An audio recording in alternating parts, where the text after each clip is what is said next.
Xin chào quý vị, chào mừng quý vị quay trở lại với chương trình Chat với ngôi sao. Và ở trong phiên bản đặc biệt của mùa giải 2024 thì thường chúng tôi sẽ mời đến trường quay một vị khách đặc biệt để có thể cùng chúng tôi phỏng vấn các ngôi sao tại ngoại hạng Anh. Và vị khách của chúng ta ngày hôm nay đó là tiền đạo Phạm Tuấn Hải, người lúc này đang thi đấu cho câu lạc bộ Hà Nội và đội tuyển quốc gia Việt Nam. Tuấn Hải, bạn có thể nói vài lời đến khán giả của truyền hình K+ không? Xin chào các khán giả của truyền hình K+. Tôi là Phạm Tuấn Hải, tiền đạo của câu lạc bộ bóng đá Hà Nội và đội tuyển quốc gia Việt Nam. Vâng, ngày hôm nay thực sự là rất là vui bởi vì mình cũng theo dõi Tuấn Hải thi đấu rất là lâu rồi và bây giờ thì mới có cơ hội được trò chuyện trực tiếp với bạn trên sóng. Thì ở trong cái quá trình mà bạn thi đấu cho đội tuyển Việt Nam thì mình để ý là bạn cũng đã có những cái quãng thời gian mà bạn đối đầu với những ngôi sao thi đấu tại ngoại hạng Anh. Ví dụ như là Son Heung-min này, Hwang Hee-chan này, Minamino, thì Mitoma nữa. Không biết là bạn có cảm thấy rằng ở họ có một cái điểm chung gì đó không? Theo cá nhân mình thấy thì các cầu thủ đó họ ở một đẳng cấp rất là cao, bởi vì Hải thấy là họ có một cái nền tảng thể lực rất là tốt và cái kỹ năng chơi bóng, xử lý ở trong phạm vi hẹp và những cái tình huống họ đá rất là đơn giản. Cái đấy là cái điều mà Hải cảm thấy ở trên sân là rõ nhất. Thì không biết là bạn nghĩ thế nào về Marcus Rashford, bởi vì anh ta cũng là một cầu thủ có, như bạn vừa nói, là không gian xử lý trong phạm vi không gian hẹp tốt này, tốc độ tốt này, thì không biết là Marcus Rashford so với những ngôi sao mà bạn đã từng đối đầu thì như thế nào? Hải đã từng theo dõi Marcus Rashford khá là nhiều lần và đó là một cầu thủ mà Hải cũng học anh ấy rất là nhiều. Khi mà Marcus Rashford là cầu thủ có tốc độ và khả năng qua người rất là tốt, và về cái khả năng dứt điểm của anh đấy cũng rất là lợi hại. Vâng, thì sau khi chúng ta đã theo dõi đủ rồi thì bây giờ có lẽ là đến lúc mà chúng ta phải nói chuyện với Marcus Rashford rồi. Và không để quý vị chờ lâu nữa, ngay bây giờ chúng ta sẽ cùng đến với phỏng vấn Marcus Rashford, người lúc này đang chờ chúng tôi ở phía bên kia tại thành phố Manchester. So for the first question, you're going to have two matches against Liverpool in the next month. So as a player who was born in Greater Manchester, can you describe the rivalry between United and Liverpool? Yeah, it's huge games, huge moments. But I think definitely one that the players look forward to. The biggest challenges on the biggest occasions are the games that really we live for, and we love to play in these games. So yeah, we're pleased that we get the opportunity to do it twice this month. Hopefully we can get the results that we want. And yeah, we want to try and get momentum back in the league and keep the run going in the FA Cup. So yeah, two opportunities against very good opposition. They're in a good moment at the minute as well. So games to look forward to. Kỷ niệm đáng nhớ của bạn khi gặp Liverpool? I think as a fan, I remember probably 2006, 2007, 2008, them years. There was a lot of great games against Liverpool that I remember watching. With the likes of, for Liverpool, Fernando Torres, and then for United, players like Cristiano, Wayne, Giggs, Scholes, Carrick. We had a lot of key players that written a lot of history for Man United. So yeah, I'd probably say around them years was really good memories of fixtures, United against Liverpool. And then, of course, you have historic fixtures that have been way before me, that have, been lucky enough to watch clips back from games from before I was even born. So yeah, a lot of key moments, a lot of big games. So now I'm just happy and pleased that I can add to that history. I think between you and Tuấn Hải, there are some similarities. Because you and Tuấn Hải are started from the wing, you can play as main striker or winger. So for you, which position you think you can play with your best attributes, like your favorite position to play? I think you have more opportunities and more options coming from wide. You can see the pitch more. It's a little bit easier to time your runs and stuff like that. But at the same time, when you are playing as a number 9 and you're in front of the goal, your chances of scoring are probably higher.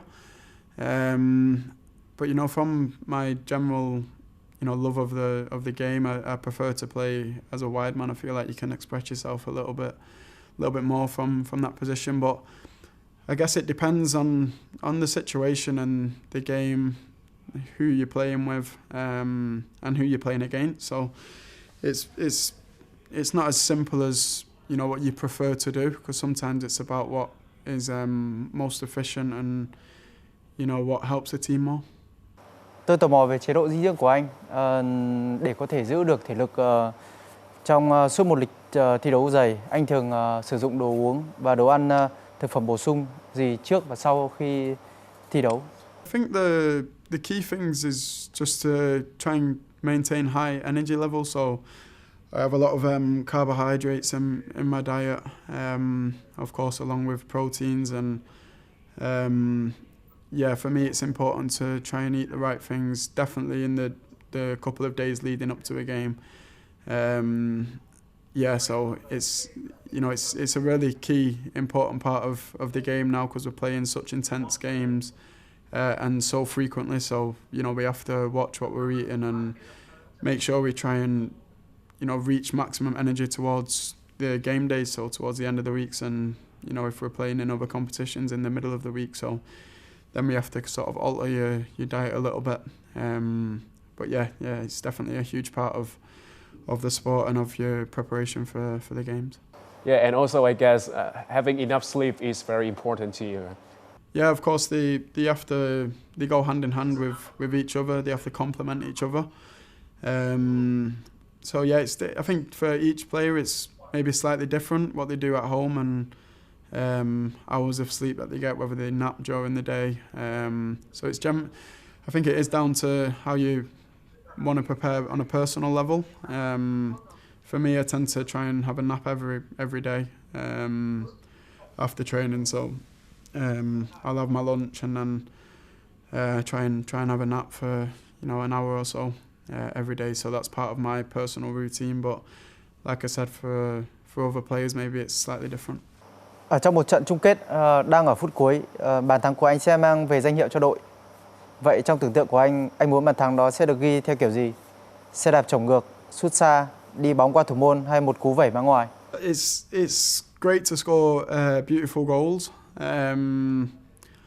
but I think it's more about getting yourself into the areas, and it sounds like a simple thing, but the more often you do that, the more goals you're going to score, and it's more about that. Of course, if you want to hand select a special goal to score, for me it's probably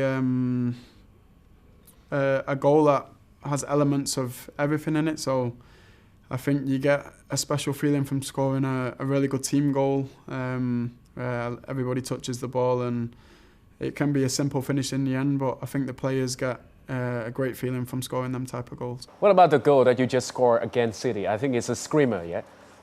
Yeah, I think that's a unique goal, and a goal that doesn't happen so often. You do get a certain amount of joy from it, but it's an individualised goal, so it's a goal that comes out of nothing. So I feel as a player it's does more for the team, and it feels better to score a team goal where everybody's involved in some kind of way. And it doesn't mean everybody touches the ball, but maybe somebody's made an important run to create the space for you. But these type of goals, they're really special for a team. Từ những tiền đạo nói chuyện với nhau, lời khuyên tốt nhất của anh có thể đưa ra là gì? I'd probably say just it can be a very isolated position at times. So being ready for that key moment is one of the biggest skill sets and biggest messages I can give to any forward, because there's some games where you might not touch the ball as often as you'd want to, but you might only have one chance on the goal, and you have to take that chance for your team to win the game. So mentally being prepared for that one chance is really important. You spend a lot of time off the pitch to bring values, doing charities, help the communities in the greater Manchester. How do all of those mean to you as a Mancunian? Yeah, I think it's it's obviously a personal thing for me and something that I'm really dialed into, and I think it's very important, to set up a structure and a sort of a pathway for the younger generation to be able to use their skill sets and be able to succeed and be successful in whatever field they choose to go down in life or in career. So for me, it's important to try and stay connected to the community, and whenever I can help the community and try and give them something that maybe they're not getting, I'll try and take that opportunity. And like I said before, it's important, and for the next generation, for them to feel freedom to express themselves and to be the best version of themselves. Thank you, Marcus, for being the inspiration for a lot of children, lots of generations, and I hope you all the best for your upcoming journey and for the rest of the season. Thank you very much.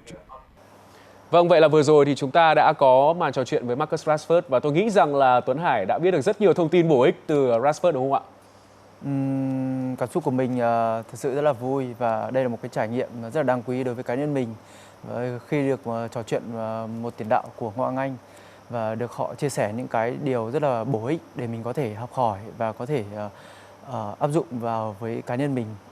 Vừa rồi thì chúng ta cũng thấy rằng ở trong đoạn phỏng vấn thì Rashford cũng nói rằng là cái chế độ dinh dưỡng và nghỉ ngơi rất là quan trọng.